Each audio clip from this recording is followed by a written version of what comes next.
Muy buenas tardes a todos y a todas. A nombre de la agrupación de familiares de detenidos desaparecidos, les damos una cariñosa bienvenida a nuestra casa, la Casa de la Memoria Sola Sierra.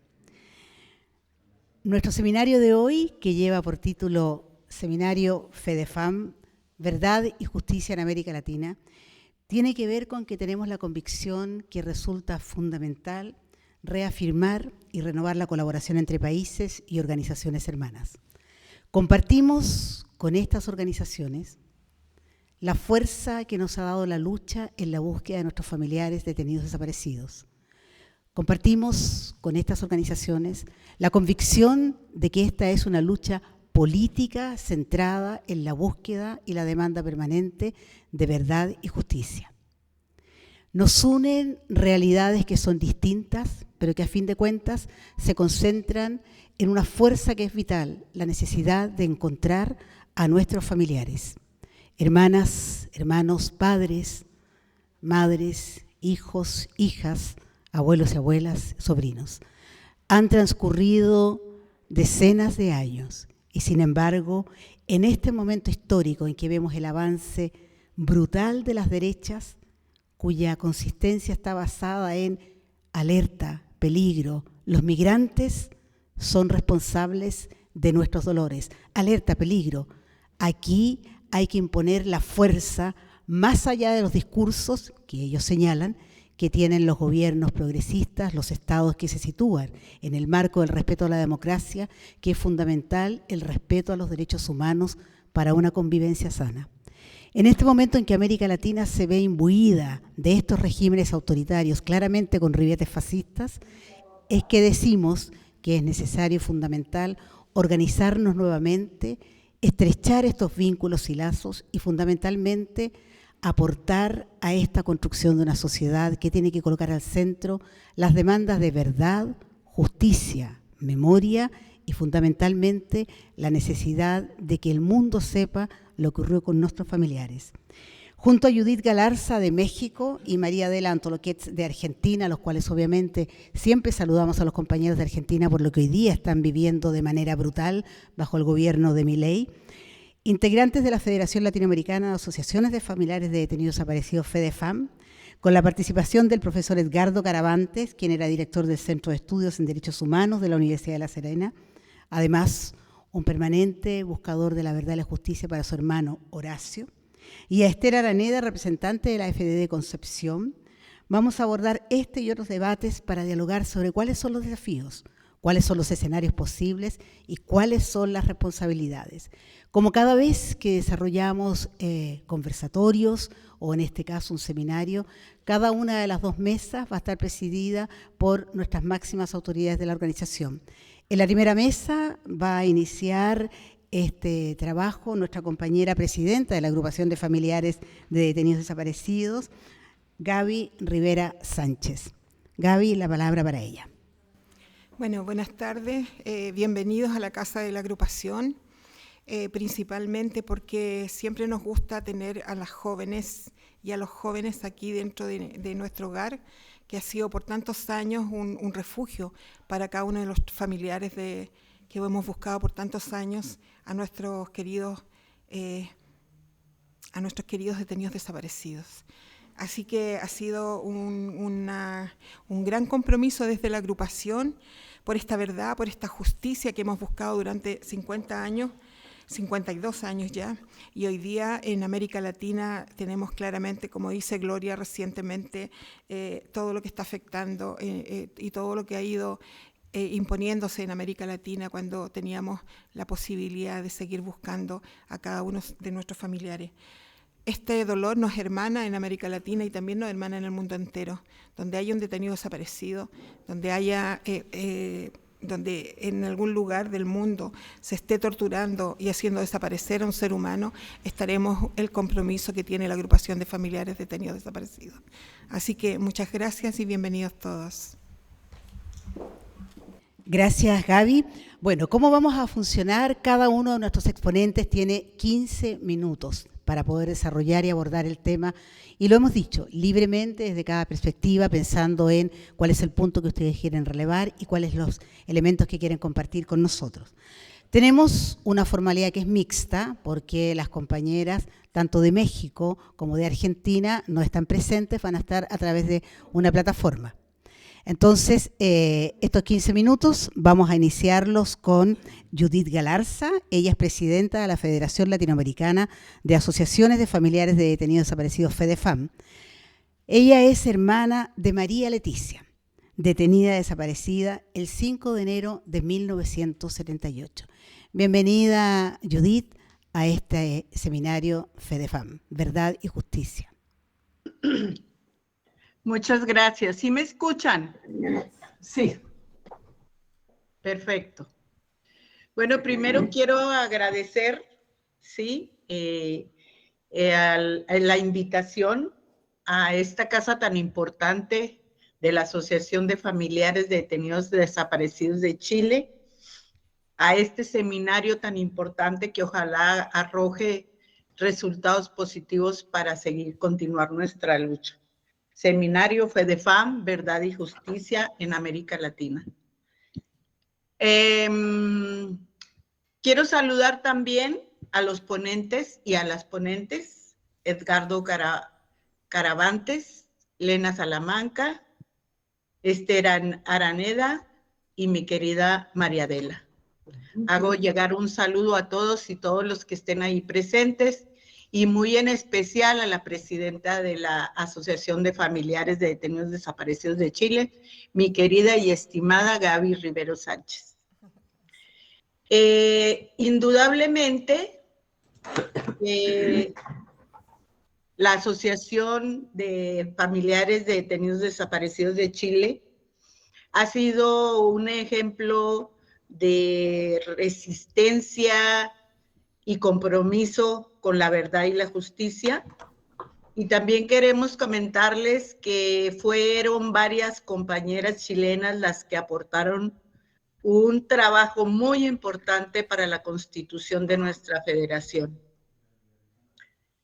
Entre ellas está nuestra querida Sola Sierra, que precisamente lleva el nombre La Casa de Ustedes. Muchas gracias por invitarnos. Esperemos que nos veamos presencialmente en la Casa Sola Sierra. Pamela Pereira, Viviana Díaz y en verdad muchas compañeras que hicieron un aporte muy importante para nuestra federación y para todas nuestras asociaciones en América Latina. Es importante que para llegar a obtener la verdad y la justicia debemos precisamente de mantener viva la memoria. Debemos de promover la reparación integral, que en ello comprende lo político, lo moral, en todos los campos, la memoria de nuestros familiares, mantenerlas vivas con todos los monumentos, placas, todo lo que sea posible, casas también, recuperar las casas de tortura en toda nuestra América. Los sucesos que originaron nuestra organización, indudablemente que fue la represión. Y para que esto termine, sigue siendo lo mismo, la impartición de justicia adecuada para que no se mantenga en la impunidad. Debemos recordar que en nuestra América, las organizaciones nacimos en la década de los 70, muchas de ellas mucho antes, debido precisamente al alto índice de desapariciones forzadas que se estaban llevando a cabo en los 70s y que iniciaron en los 60s. Contra nuestros familiares, hombres y mujeres, que lucharon por una sociedad justa, que lucharon para que tuviéramos un gobierno democrático, progresista, que cubriera todas las necesidades de nuestros pueblos. Pero también recordemos que en la década de los 60 a nivel mundial había una efervescencia de lucha en todo el continente, en todos los continentes, asiático, europeo, africano, no es únicamente y exclusivo de América Latina, sino en todo el mundo. Y para eso, pues hay muchos ejemplos de hombres y mujeres que resistieron. Se puede decir que podemos citar desde la invasión a nuestra América de la valentía de hombres y mujeres que fueron transformando nuestras condiciones de vida. Esta política que la llamamos de seguridad nacional, que es el verdadero propósito de la seguridad nacional promovida por el gobierno de Estados Unidos, ha sido y sigue siendo privilegiar y proteger las grandes empresas capitalistas transnacionales. Indudablemente que el gobierno de los Estados Unidos ha presionado a México y a todos los gobiernos de América Latina para que nuestros países impulsen una estrategia de seguridad que le conviene a ellos. Antes, en la lucha que ellos promovían era una guerra contra el comunismo. Hombres y mujeres que eran comunistas los tachaban a cualquiera de comunista socialista, que además eran hombres y mujeres ateos que se comían a los niños, que robaban las casas. Bueno, siempre estuvieron desprestigiándolos para que la sociedad, como decía Noam Chomsky, la sociedad aprobara toda la represión que se iba a venir y que se dio. Segunda, la supuesta lucha contra el narcotráfico para frenar las drogas y las armas y de los carteles a América Latina. Indudablemente que el gobierno norteamericano ha sido promotor de las armas en todo nuestro continente y promotor también de los carteles de la droga, porque les conviene mantener a su población envenenada en Estados Unidos, que creo que ya son 70 millones. En este momento, ahí precisamente, ellos van cambiando la estrategia para poder invadir los países y hoy está precisamente llamar que el territorio, su territorio, que una gran cantidad, como 9 estados fueron robados a México, apropiados, que en su territorio existe muy desarrollada la delincuencia por culpa de los latinoamericanos. Por eso están deportando, pero lo único que hacen es desestabilizar a nuestros países, primero porque ellos son los que garantizan la subsistencia de muchas familias en México, en El Salvador, en Guatemala, en toda América Latina. Y hoy, es también parte de una estrategia. Recordemos que Estados Unidos entrenó a todos los grupos de militares y paramilitares con muy buenas calificaciones, entre ellos Pinochet, Videla, Arturo Acosta Chaparro, todos los torturadores que se encargaron de desaparecer a nuestros familiares. Militares y policías que desde la década de los 60 son los que controlaban el narcotráfico. Podemos fundamentar que entre ellos está Arturo Acosta Chaparro, general del ejército, que fue jefe de operativo de la lucha contra insurgente por más de 30 años, de la década de los 60 hasta los 90. Señaló este torturador en una entrevista y que la lucha contra, que era asesor de Felipe Calderón y por cierto lo premió, le dio un premio. Y se atrevió a decir este torturador que los impuestos de los narcos crearon fortunas y otra parte del dinero fue destinado a la lucha contra los movimientos subversivos. Desde aquella época se les entregaron las plazas, por ejemplo, Guerrero era de Arturo Acosta Chaparro, Miguel Nazararo era de Sinaloa.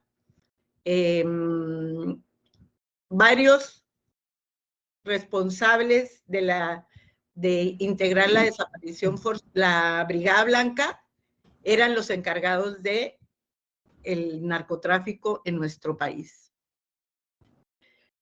La desaparición forzada, tenemos ahí ¿dónde nace? Aquí en México nace precisamente en Guerrero, un país lleno de riquezas que se apropiaron los caciques, los paramilitares. Ahí nace el primer detenido desaparecido en Atoyac de Álvarez. Y de ahí en adelante fueron muchos en todo el país, pero ahí se concentró más de 600 en Atoyac, en Guerrero. Esta represión que había en el país no dejaba otra opción más que organizarse armadamente. Aquí en nuestro país, la primera asociación de madres nace en 1968, cuando fue la masacre de Tlatelolco.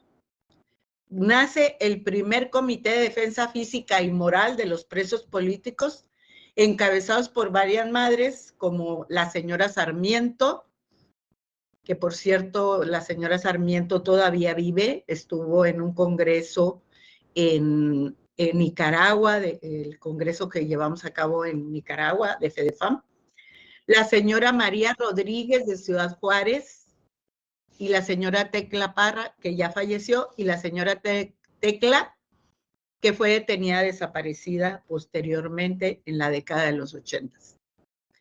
Las tareas de nuestra asociación y de todas las asociaciones de América Latina cumplen precisamente casi todos los objetivos del trabajo de FEDEFAM. Recordemos que FEDEFAM nace en el 81, en el primer congreso en San José, Costa Rica, promovido por el padre Juan Vives Zuria, también impulsor de Fundalatin, otra asociación. El segundo congreso se da en el mismo año en Caracas, Venezuela, y algunos, no todos los resolutivos que pudimos impulsar, y que recuerden que esto prácticamente cuando nos reunimos todas las asociaciones eran los mismos objetivos. Crear la Federación Latinoamericana de Familiares de Detenidos Desaparecidos, que se logró, que fuera un mecanismo de denuncia contra el grave delito que se estaba aplicando en toda América Latina, se logró. Impulsar y coordinar las asociaciones de familiares de detenidos desaparecidos por razones políticas, se logró. Formular programas de actividades propicias al estudio y adopción de la Convención Internacional que fuera vinculante para prevenir y erradicar las desapariciones forzadas. Lo logramos, en el 2010 entra en vigor. Ese mismo día, bueno, 3 días antes, la ONU retoma el 30 de agosto como Día Internacional del Detenido Desaparecido. Nos falta que retome también la semana, pero también entra en vigor en el 2011, cuando fue declarado, fue en el 2010. En esta convención era muy fundamental que se establecieran las bases jurídicas diferentes, porque en aquel tiempo trataban de aparecer a nuestros detenidos desaparecidos con una figura de muerte presunta con la que se pretendía eludir responsabilidades. Con esta convención y con el análisis de todas nuestras mujeres preparadas de FEDEFAM, también argentinas, uruguayas, salvadoreños, en toda América Latina se trabajó para que apareciera la figura de la desaparición forzada y que fuera vinculante. Se logró.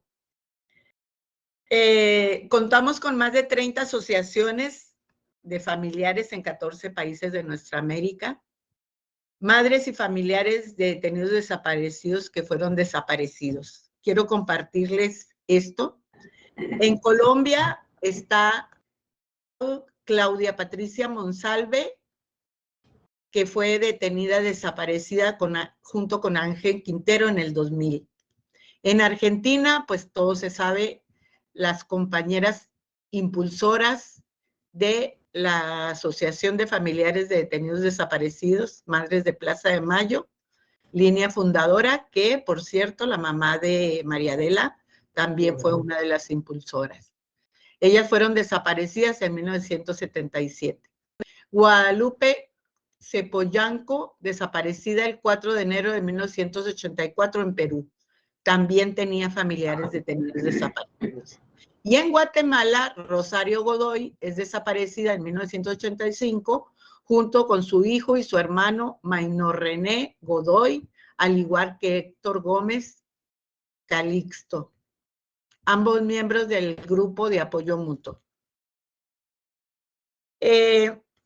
La verdad es de que ellos han tratado de negar el delito, de negar que fueron detenidas nuestros familiares. Acá en México nos decían que los buscáramos en Estados Unidos, que a lo mejor se habían ido para allá.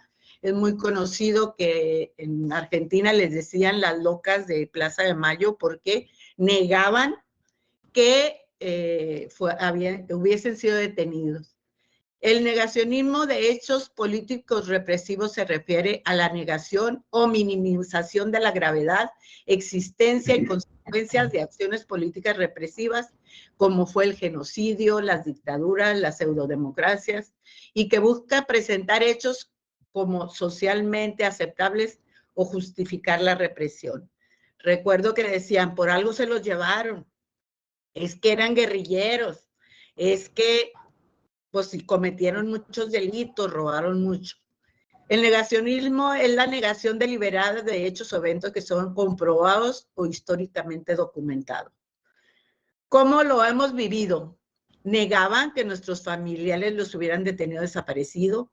El gobierno mexicano, en la década del gobierno de Zedillo, promovió ante Naciones Unidas al grupo de trabajo sobre desapariciones forzadas que fueran borrados de la lista nuestros familiares porque ya había expirado el delito. Negaban que existiera la Brigada Blanca, negaban que grupos paramilitares fueran cobijo de los gobiernos, borraban las identidades de los registros civiles, educativos.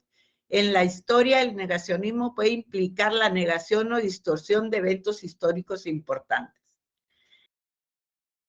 Presenten pruebas, nos decían.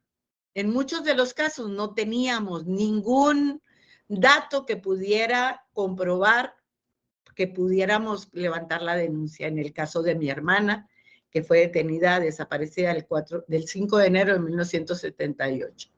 Violentaban todos los derechos humanos, el derecho a presentar a nuestros detenidos desaparecidos para que se fueran, si habían cometido un delito, pues que fueran comprobado, el derecho a la vida, el derecho a la defensa, el derecho a no ser detenido.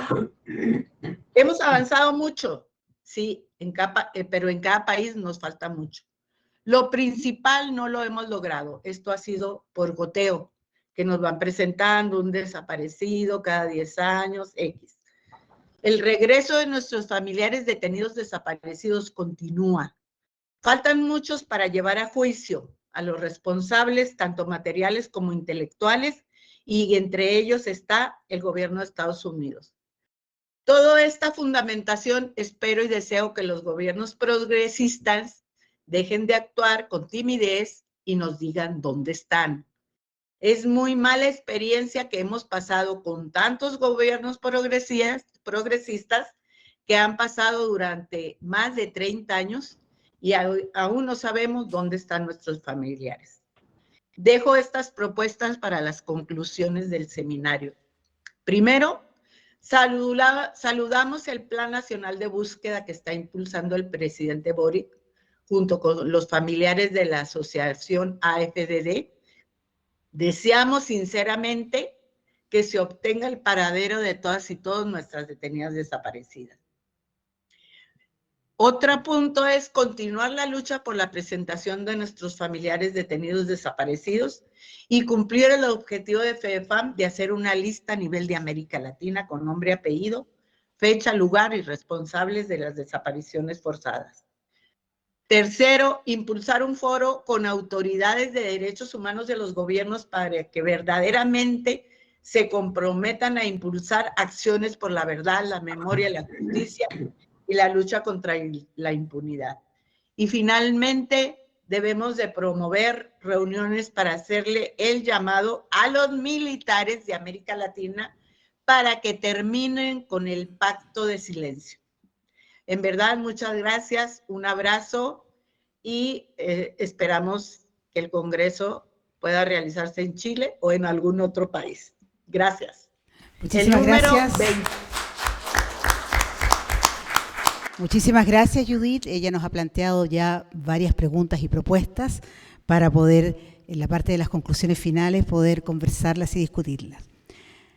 Bueno, hemos visto un testimonio desde México, donde además la vinculación que existe con el narcotráfico, con los países que han acogido a algunos migrantes, con una situación que tiene ciertas especificidades, pero que a fin de cuentas es la detención y la desaparición a quienes se organizan y participan para la construcción de una sociedad distinta.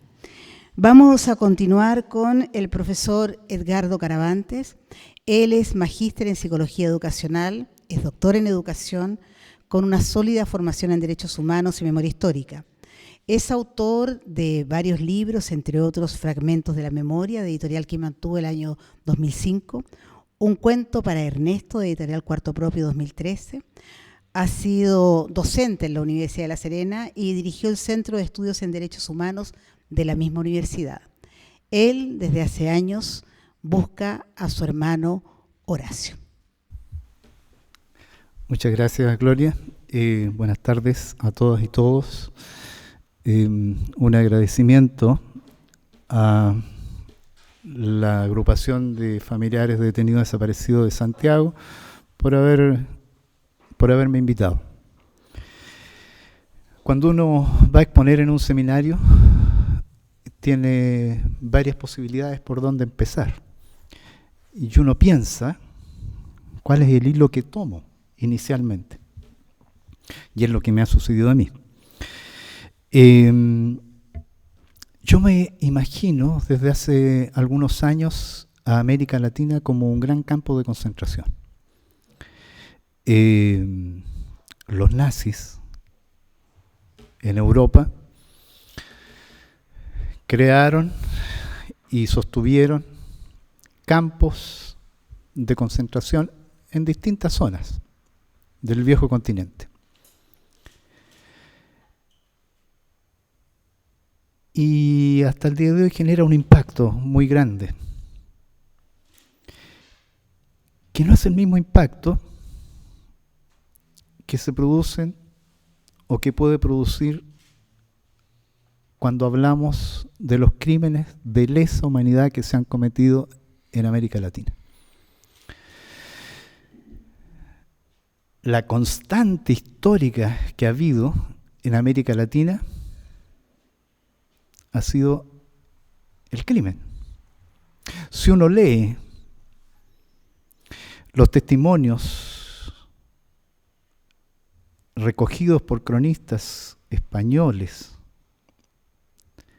de algunos aborígenes que sobrevivieron a las matanzas del Imperio Español, y uno lee los procedimientos de tortura que se cometieron, siglo XVI, siglo XVII, no difiere mucho esas imágenes con los testimonios de quienes sobrevivieron en los campos de concentración de las dictaduras en América Latina. Es decir, hay una constante histórica que nos ha acompañado que ya casi no nos sorprende. Recuerdo que hace algunos años políticos chilenos de derecha iban a visitar algunos campos de concentración en Europa y lloraban por los niños que murieron en los campos de concentración en Europa, pero nunca han derramado una lágrima por los niños que desaparecieron o que estuvieron encarcelados o nacieron en las cárceles. Nunca.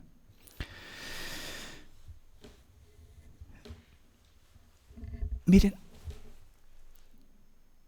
el año 1956, Augusto Pinochet estaba en Ecuador como agregado militar destinado por el gobierno chileno para ayudar a reorganizar la academia militar de ese país. Estuvo entre 1956 y 1958. En una actividad social, Pinochet conoce a Walter Rauff.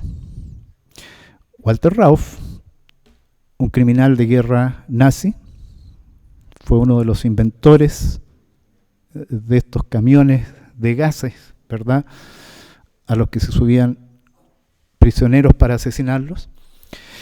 Y cuando lo conoce, Pinochet lo invita a vivir a Chile, 1956. 2 años después, el 58, Walter Rauff ya estaba en Chile. Durante la ocupación nazi de distintas zonas de Europa, Hitler aplicó una estrategia que se conoce como noche y niebla, y que significaba la orden que dio Hitler y a quien él nombró como a cargo de idear esto, era hacer desaparecer personas con el fin de generar miedo en la población, de amedrentar a la población. Hay algún relato, un testimonio de alguien que en Argentina, por ejemplo, durante la dictadura, sobrevive y dice que él escuchó cuando un militar, llevaban los militares a una gran cantidad de cadáveres y él les pregunta ¿y qué va a pasar con estos compañeros? Y uno de los militares le dice: su destino es la niebla. En Chile, el año 2023, una radio alemana señala después de una investigación que en Chile la idea de la desaparición forzada fue sugerida a Pinochet por Walter Rauff. Y hay testimonios de personas que colaboraron con los interrogatorios que señalan que vieron al propio Walter Rauff interrogando detenidos o visitando en Tejas Verdes a Manuel Contreras Sepúlveda, el director de la DINA.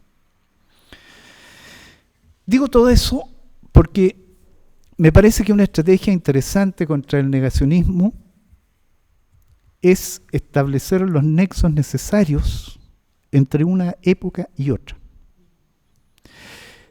No es que el 11 de septiembre del 73 se haya iniciado esto. Esto venía de mucho antes. La planificación venía de mucho antes y yo estoy entregando algunos datos comprobadísimos. La invitación que le hace Pinochet a Walter Rauff, por ejemplo, en el año 1956. El mismo año 1956, el director del Mercurio de aquella época, Agustín Edward Budge, presiona al gobierno de Carlos Ibáñez del Campo para que invite a Chile una comisión económica que se conoce como la Comisión Klein-Sachs. Chile estaba viviendo un proceso inflacionario fuerte y entonces Agustín Edward, que no es el mismo Agustín Edward del año 73, logra convencer al gobierno de Carlos Ibáñez del Campo para que invite esta comisión.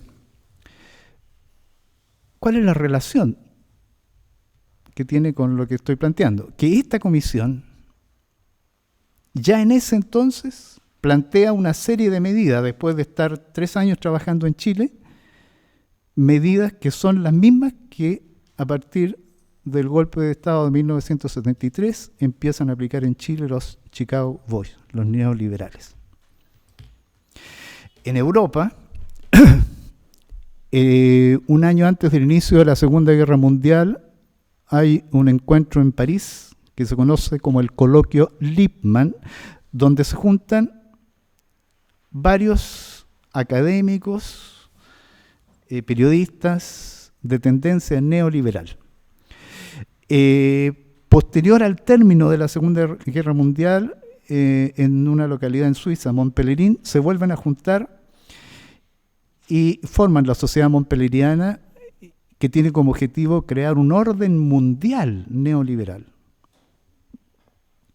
Si ustedes van fijando y conectando todos estos hechos, ¿verdad? En 1938, 1947, 1956, que yo les estoy hablando, queda clarísimo que aquí había un plan orquestado desde mucho antes. Es decir, el gobierno de Allende pudo haber hecho un gobierno perfecto, pero el golpe iba a producirse igual porque era la planificación y era la única forma de instaurar un régimen neoliberal por lo despiadado que tiene el neoliberalismo. Bueno, cuando uno habla de esta figura de las víctimas de desaparición forzada, uno puede preguntarse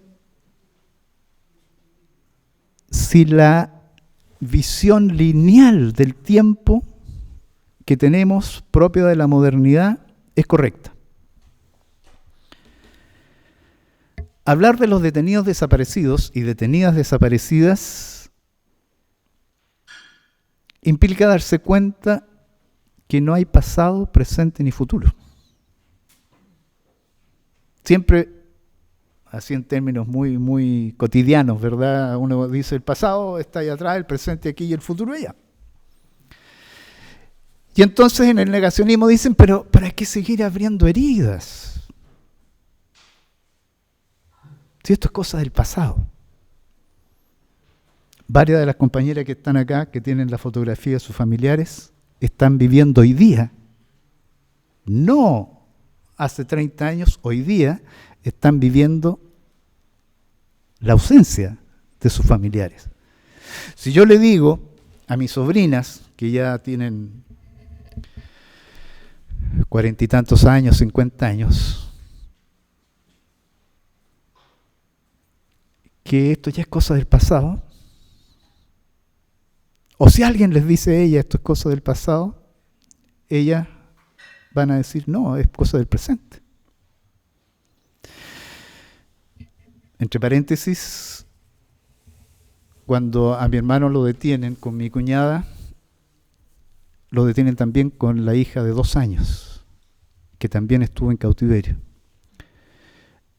Y en un momento de los días que lo estuvieron interrogando, a todos los compañeros, era un grupo de 30 personas, llevan a esta niña de 2 años a la sala de tortura para presionar a las personas que estaban siendo interrogadas.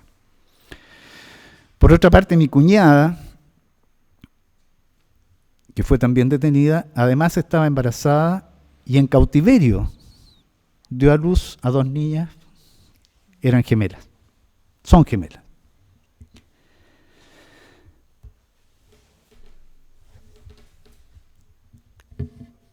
Entonces, creo que en esta lucha contra el negacionismo es muy importante entender que esta visión lineal del tiempo no existe. No es así. Hay un filósofo catalán, me parece que es Joan Carlos Melich, que en alguno de sus textos señala que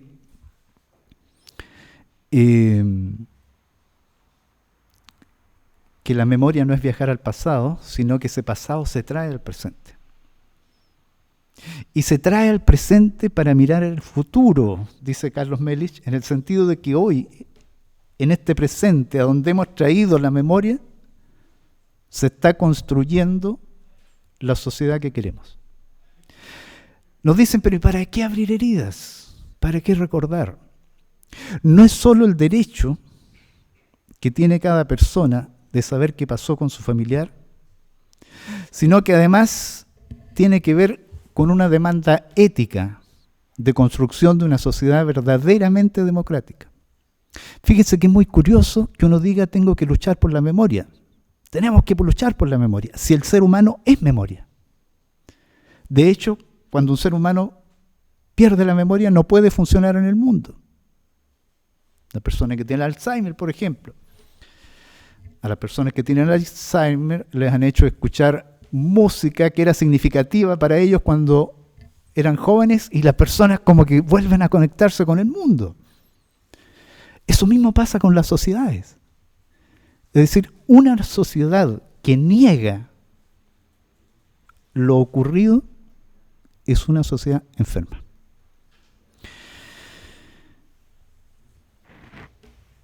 Bueno, fíjense que en la ciudad, en la zona donde vivimos, nosotros trabajamos desde el 2018 construyendo una obra poético-musical, una cantata, para las 15 víctimas que fueron asesinadas en la ciudad de La Serena por la Caravana de la Muerte.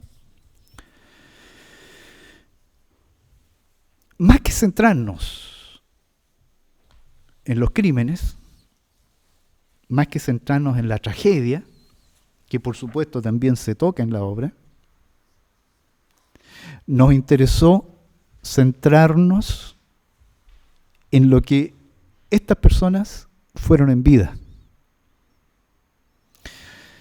¿Cuáles eran sus sueños? ¿Cuáles eran sus expectativas? ¿Cómo era su vida familiar? Sus actividades de ocio. Y para eso se hizo un proceso investigativo con las propias familias. Estudiantes, jóvenes de la carrera de Pedagogía en Historia de la Universidad de La Serena, colaboraron haciendo el proceso investigativo. Y con la información que ellos recogieron, logramos colectivamente armar esta obra poético-musical, que además tenía de manera intencional el propósito de construirse colectivamente. Si uno piensa, por ejemplo, en la cantata La Escuela, la cantata en memoria de los obreros asesinados en la Escuela Santa María de Iquique, si uno piensa en esa obra, inmediatamente se asocia a Luis Advis. Pero cuando vemos la autoría de la cantata 15 Semillas de La Serena, son 15 compositores, porque pensamos que la mejor manera de recordarlos y rendirles un homenaje era trabajar con el ideario que ellos tuvieron. El ser que se abre a los otros y a las otras, que trasciende su propio cuerpo y se encuentra con los otros y otras. Creo entonces que en esta línea de luchar contra el negacionismo, el arte tiene un rol muy importante. Pero no es solo el arte en términos de creación, sino que el arte que se enmarque en una visión de la vida. La visión del encuentro con las otras y otros, y la visión de no solo centrarse en la tragedia, sino que enfatizar las vidas de estas personas.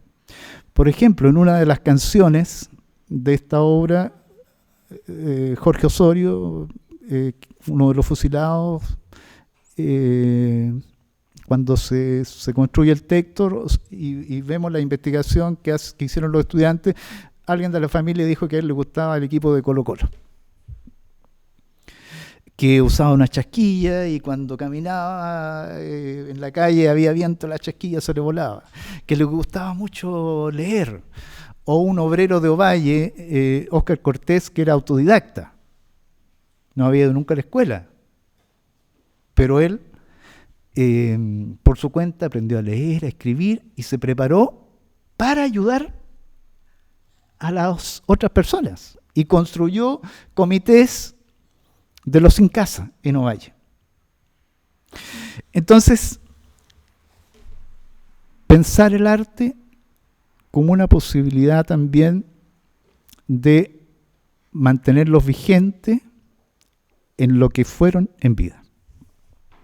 Y el último punto tiene que ver con el lenguaje. Se dice que el lenguaje crea realidades. Y es verdad. Pero también crea falsedades. Milei, que está en Argentina, gobernando, yo lo venía siguiendo desde el 2012, más o menos, 2013, en los programas de farándula de Argentina. ¿Cómo se hizo famoso este tipo?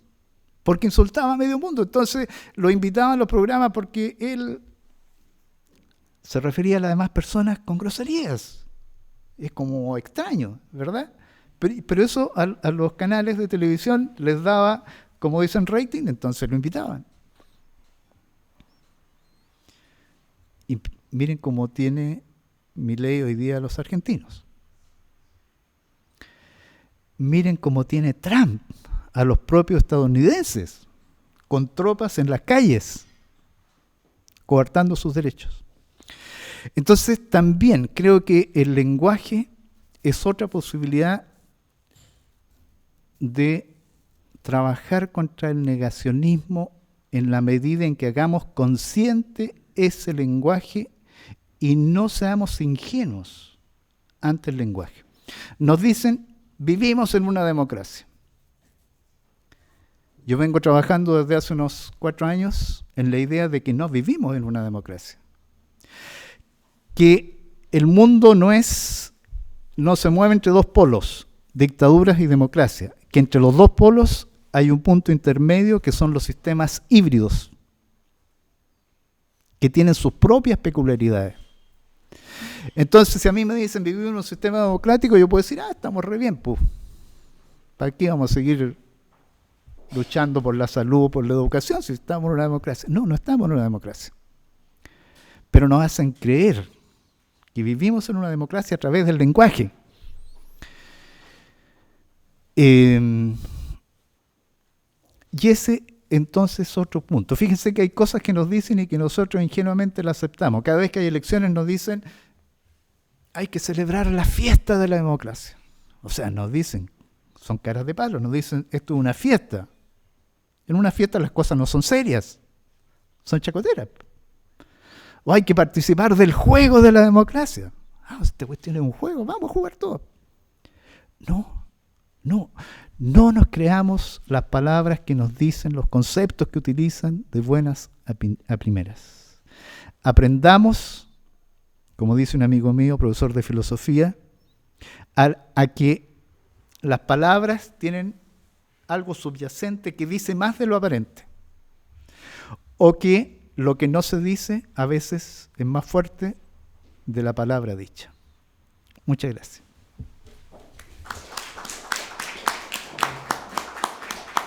Queremos agradecer esta ponencia que nos ha llevado desde la historia, la política, la estética, el arte, el lenguaje. Vamos a dar la palabra, luego va a haber un espacio para las preguntas. Vamos a dar la palabra ahora a nuestra presidenta, quien va a hacer su reflexión en este seminario FEDEFAM, Verdad y Justicia. Gaby Rivera Sánchez. Bueno, muchas gracias.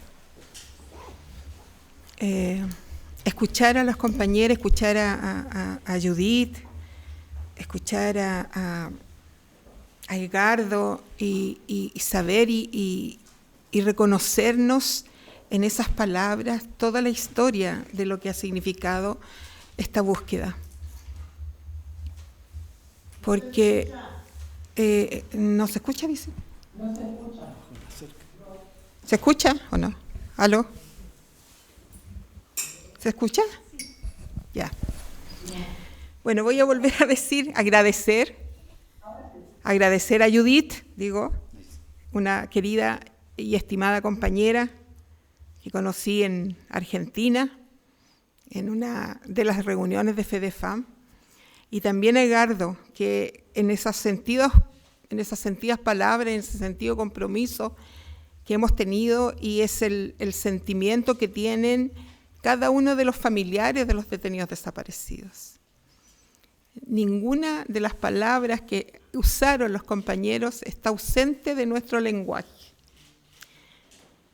Cada una de ellas la hemos ido expresando a través de los tiempos, a través de estos 52 años que llevamos como organización. Por lo tanto, el seguir entendiendo qué significa la desaparición forzada, hoy día la desaparición forzada, pero tenemos que irnos al pasado, cuando decían y nos decían a nosotras, las que teníamos que ir a buscar a nuestros familiares al extranjero, porque aquí no estaban, pero estaban en el extranjero. Y escuchaba que eran las mismas intervenciones o las mismas formas de ir expresándose cuando las compañeras de América Latina, de México, de Argentina, de El Salvador, que estuvimos con varias compañeras, el Perú, eran las mismas formas que utilizaba esta derecha fascista, que nos iban implementando y nos iban dejando asilados en algún lugar para que no pudiéramos seguir buscando. Porque esa era la forma de recriminar y de decir que aquí no habían desaparecidos. En Chile no existían los desaparecidos, eran los presuntos desaparecidos. Por lo tanto, yo me sentía y me siento tan identificada con las dos exposiciones, porque habla tanto de cada una de nuestra lucha y de cada una de nuestras compañeras cuando hemos estado en este largo caminar. Por lo tanto, hoy día seguimos viviendo este negacionismo que es tan invasivo, que es tan agresivo además, el seguir algunos de derecha y de la ultraderecha más bien, seguir negando lo que ha significado todo lo que significó en América Latina, pero además que significó después del 11 de septiembre en nuestro país. Yo comparto lo que decía el compañero Edgardo, donde decía que esta historia venía de mucho antes, que hubiese sido como hubiese sido el gobierno de nuestro compañero y querido compañero presidente Salvador Allende. Estados Unidos no iba a permitir que en América Latina hubiera un gobierno democrático, un gobierno del pueblo, no lo iba a permitir y no lo permitió, porque Estados Unidos es lo que es. Pero las luchas de las agrupaciones, las luchas de los familiares, ha sido incansable, ha sido inagotable. Cuando uno mira hacia atrás y dice, han pasado 52 años, y han pasado 52 años que hemos estado en esta lucha, no que han pasado por el lado nuestro, porque cada una de nosotras que hoy día estamos, hoy día la primera generación que fueron nuestras madres, nuestras hermanas mayores, nuestros abuelas, ya no están. Hay muchas que han partido sin saber qué pasó con cada uno de ellos. Y hay esta nueva generación que somos las hijas, las hermanas más jóvenes, las sobrinas, que por ahí veo a unas sobrinas, nietas, que siguen luchando y siguen reivindicando lo que ha significado la desaparición forzada en nuestro país. Y seguimos buscando. Y vamos a seguir buscando. A veces hay frases bien importantes que decimos hasta que encontremos el último detenido desaparecido. Y es el compromiso que tiene la agrupación y que tienen todas las agrupaciones de Chile a nivel nacional y también de América Latina. Y también se están sumando en Europa organizaciones de derechos humanos, porque a veces es muy fácil ir como guardando en el espacio estos profundos dolores, y esos profundos dolores nosotros las hemos sacado para seguir luchando, para seguir en esta historia, para que el compromiso no se acabe, porque podrán pasar distintos gobiernos. Nosotros, después de la dictadura, y que se vuelve a esta democracia entre comillas, que siempre la hemos llamado, y comparto a veces uno no sabe cuál es la democracia que tenemos,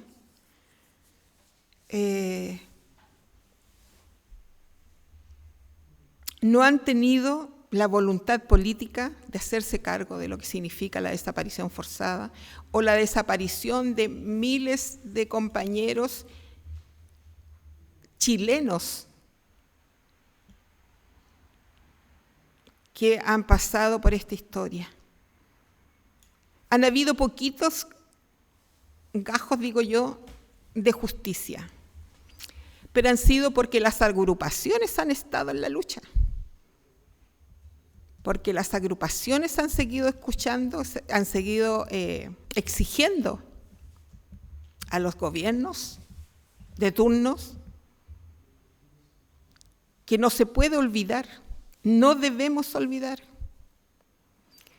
Porque hay una frase también que por ahí dice, cuando un pueblo se olvida de sus raíces, no tiene mucha memoria, ¿no?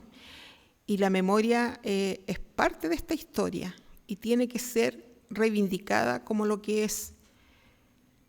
Chile pasó por esta situación de la desaparición de miles de compañeros. Nosotros siempre hablamos de más de 3.000 detenidos desaparecidos como agrupaciones. Reconocidos hay 1.469 compañeros, entre hombres, mujeres y niños. Y niños.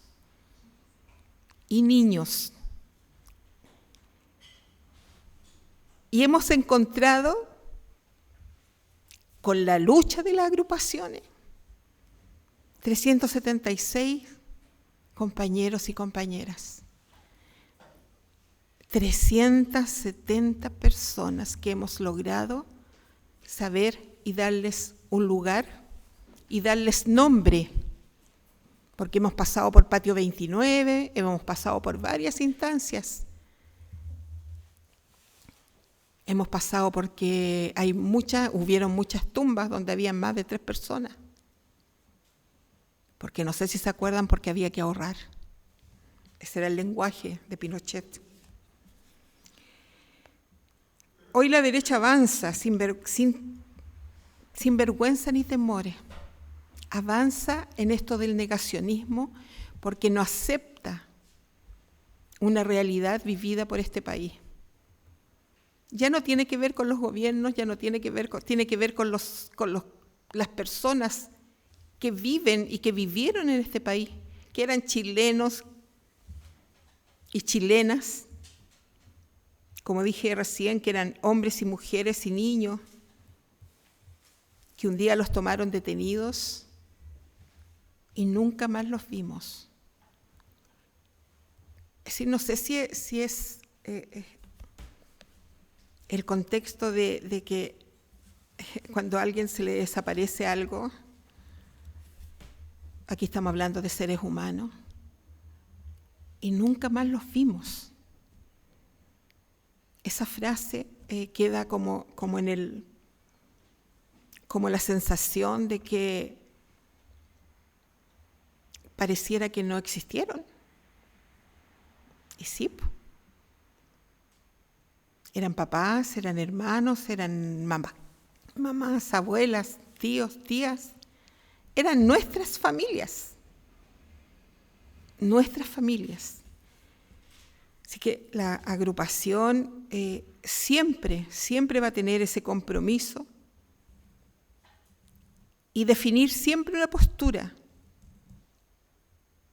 con el respeto a los derechos humanos, pero también con el respeto a cada uno de ellos que un día fueron parte de esta sociedad, que lucharon por un país mejor, porque pareciera que el único delito que nosotras vemos era el compromiso que tenían con un Chile mejor, con un compromiso de una sociedad más justa, donde tuviéramos todos el mismo derecho, el derecho a educación, el derecho a comer, compañeros, el derecho a tener un plato de comida caliente en la mesa. ¿Eso era tan difícil? ¿A eso le tenían tanto miedo? Son preguntas que uno se hace cuando era más chica y hoy día que estamos más grandes. Sin duda que no han habido respuestas. Pero cuando hablamos de América Latina, y vuelvo a mencionarlo porque las dictaduras, a nosotros nos tocó una de las dictaduras más cruel de América Latina. Bueno, creo que todas las dictaduras son crueles y asesinas, sin duda. Y cuando el compañero Edgardo iba haciendo una historia del tiempo atrás, que Pinochet comienza a hilar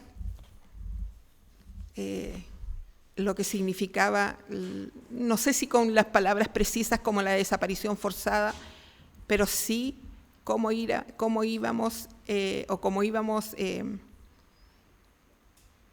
reduciendo a las personas que iban levantando su voz a ese compromiso con el pueblo.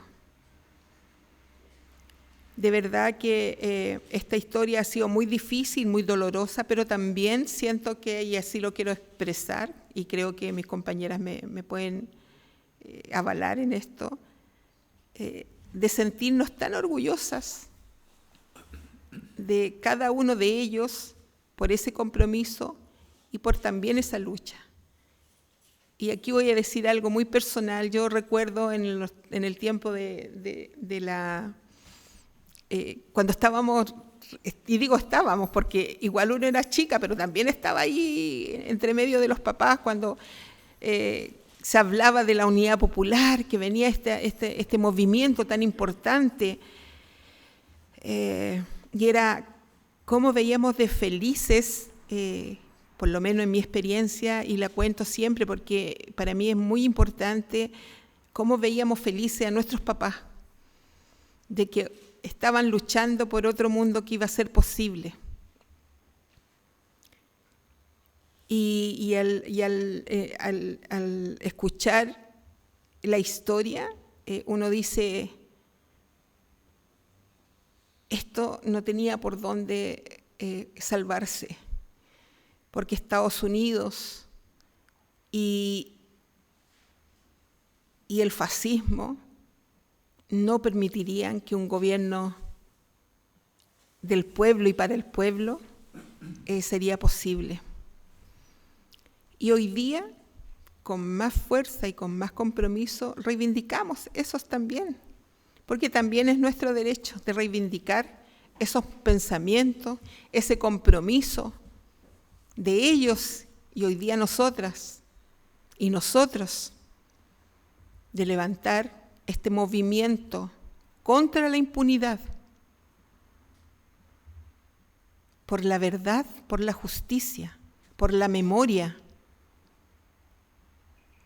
Recién entiendo, compañero, que la memoria somos todos. Somos todos. ese valor que tú expresaste en esta memoria integral nuestra, porque si no, no somos memoria. Es tan importante el reconocer profundamente el trabajo que ha hecho durante estos 50 y tantos años y reivindicar a nuestras primeras compañeras que comenzaron este caminar y defendiendo a cada uno de sus seres queridos. Hoy día, con el compromiso de nosotras, sus hijas, sus nietas, sus hermanos, sus sobrinas, sus esposas, seguimos buscando y seguiremos buscando hasta encontrarlo. Muchas gracias. Muchísimas gracias, Presidenta. Vamos ahora a abrir el momento de las preguntas. Entonces, la primera pregunta, alguien la va a hacer. Angélica les va a pasar el micrófono si alguien quiere hacer una pregunta, un comentario respecto de lo que hemos visto en estas 3 ponencias.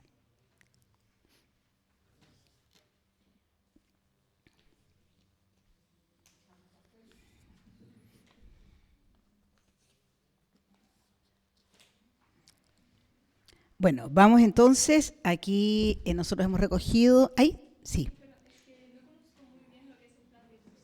Ya. Acá te van a dar el micrófono.